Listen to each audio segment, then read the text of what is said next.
తెలకొల్లి సమకాలీన రాజకీయ అంశాలు లేటెస్ట్ పొలిటికల్ అప్డేట్స్ అందించడానికి మనతో పాటుగా గెస్ట్ ఎడిటర్ తెలకొల్లి రవి గారు చదువుకుంటారు. రవి గారు నమస్తే సార్. నమస్తే సార్, జగన్మోహన్ రెడ్డి గారి టూర్ వార్ నిన్న చూసాం. ఆయన ములాఖత్ అన్నది జరగలేదు. సమయం దాటిపోయిన తర్వాత వెళ్ళారు, వాళ్ళు అనుమతించలేదు. సో టీడీపీ వైసీపీ శత్రు దేశాల అనే విధంగా మాట్లాడుకున్న పరిస్థితి. మరోవైపు క్రెడిట్ యుద్ధాలు. మీరు అన్నది నిజంగా ఇవి రెండు ప్రత్యర్థి పార్టీలా లేకపోతే ఏమైనా శత్రు దేశాలా?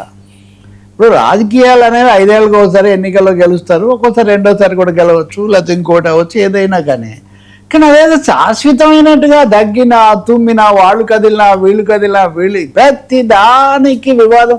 నిన్న ఈవేళప్పుడు జగన్మోహన్ రెడ్డి ఆ సీదిరి అప్పలరాజుని మాజీ మంత్రిని పరామర్శించడానికి వెళ్ళడం, అక్కడ దిగడంతో ఆ జోషు జనసందోహం అక్కడి నుంచి మొదలైందండి. ఇంకా అక్కడి నుంచి మీరు చూడండి ఒకసారి న్యూస్ రిపోర్ట్స్, ప్రతి దాని మీద వీళ్ళొక వెర్షను వాళ్ళొక వెర్షను.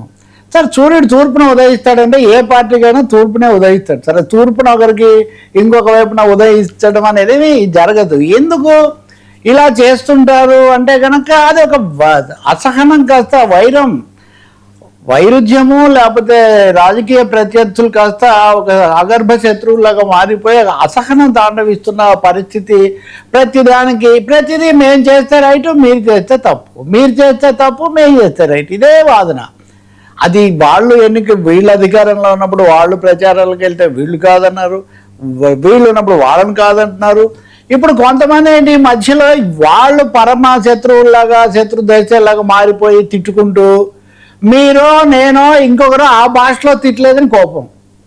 ఇప్పుడు మీరు అలా తిట్టుకోవడమే కాదు బాబు, రాజకీయాలు, విధానాలు, సమస్యలు, సందర్భాలను బట్టి వెళ్ళాలి. కానీ పిడిక్కు బియ్యానికి ఒకటే మంత్రం అన్న పద్ధతిలో చేసుకుంటూ పోతే ఈ క్రమంలో చివరకు మీడియానే కాదు అధికారులు కూడా చిక్కుకుపోతున్న ఒక పరిస్థితి. అధికారులు అలా అన్నా తప్పే, ఇలా అన్నా తప్పే అన్నట్టుగా. ఇప్పుడు నేను చూసే ఈ 2-3 రోజుల పత్రికలు కూడా చూడండి, నియమించిన మరుక్షణం ఈయన గతంలో వైఎస్ఆర్ పార్టీకి అనుకూలంగా చేశాడు, లేకపోతే ఆయన ముందు నుంచి చంద్రబాబు మనిషి, ఇవే కథనాలు. నిన్న జగన్మోహన్ రెడ్డి అక్కడికి వెళ్ళారు. నిజమే, ఆయన వెళ్ళిందేమో సీదిరి అప్పలరాజును పరామర్శించడానికి. అసలు పరామర్శించడం ఏంటి, నేరస్తుని పరామర్శించడం ఏంటి? సార్, డెఫినెట్గా ఒక క్రైమ్కు ఒక యాక్సిడెంట్కు తేడా ఉంటుంది. అయినా యాక్సిడెంట్ అయినా తీవ్రమే కదా, ఒక ప్రాణం పోయింది.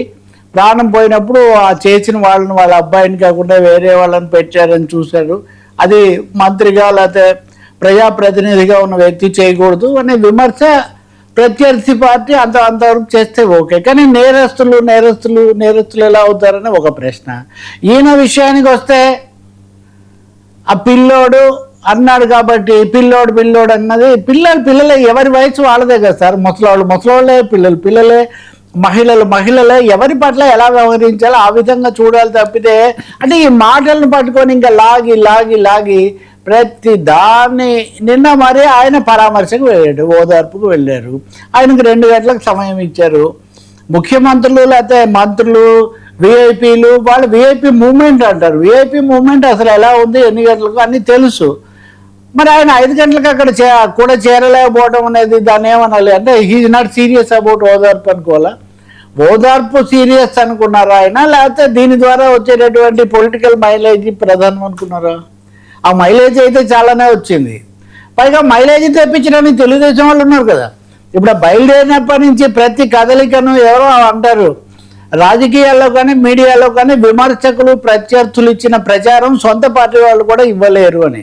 కదిలిన మరుక్షణం నుంచి వాళ్ళు అనడం వీళ్ళు అనడం. సో ఇది ఒక అసహజమైన ఒక అసహనమైన వాతావరణం తాండవిస్తుంది. నిన్న ఆయన మాట్లాడిన ప్రతి మాట దగ్గర నుంచి కనుక మనం చూస్తే ఈరోజు మీడియాలో నేను కేవలం రాజకీయ పార్టీలనే కాదు మీడియాని కూడా చెప్తున్నా, ఒక దానయ్య లేదా ఒక ఆయన చనిపోయాడు, సో ఆయన వెంటనే ఇదనమాట. ప్రతి దానికి కూడా వేరే అర్థం తీసేస్తే దాని అవసరమే. దానివల్ల ప్రజలు ఇవన్నీ ఏం పట్టించుకోరండి. ప్రజలు తమ జీవితాల్లో వచ్చిన మార్పు, తమకు కలిగిన లాభం నష్టం, తమ అకౌంట్లో డబ్బులు జమ అయ్యాయా, తమకు ఏదన్నా తమ పిల్లలకు విద్యా సంబంధమైనవి జరిగాయా లేదా, ఇళ్ల స్థలం వచ్చిందా లేదా, ఇల్లు కట్టారా లేదా, ఇటువంటివి చూస్తారు తప్ప ఈ స్థాయిలో మొత్తము ప్రజల దృష్టిని కానీ మీడియా ఫోకస్ను కానీ వీటి చుట్టూ మరల్చడం ద్వారా రాష్ట్రానికి తీరని హాని జరుగుతుందని చెప్పక తప్పదు. ఇద్దరు కూడా కలిసి రాష్ట్రానికి సంబంధించిన ఇప్పుడు ఎల్నినో ఉంది ఉదాహరణకు.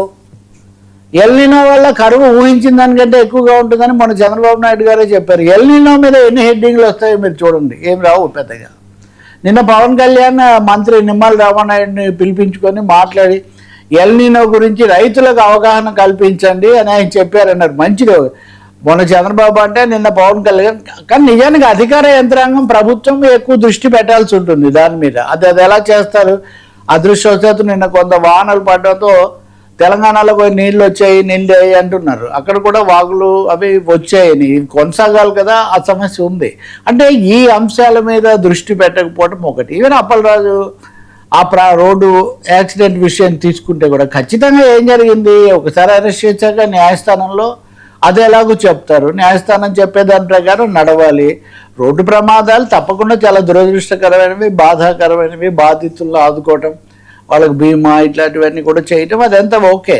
కానీ ఖచ్చితంగా ఎవరేం చెప్పినా ప్రమాదము నేరము రెండు ఒకటి కావద్దు.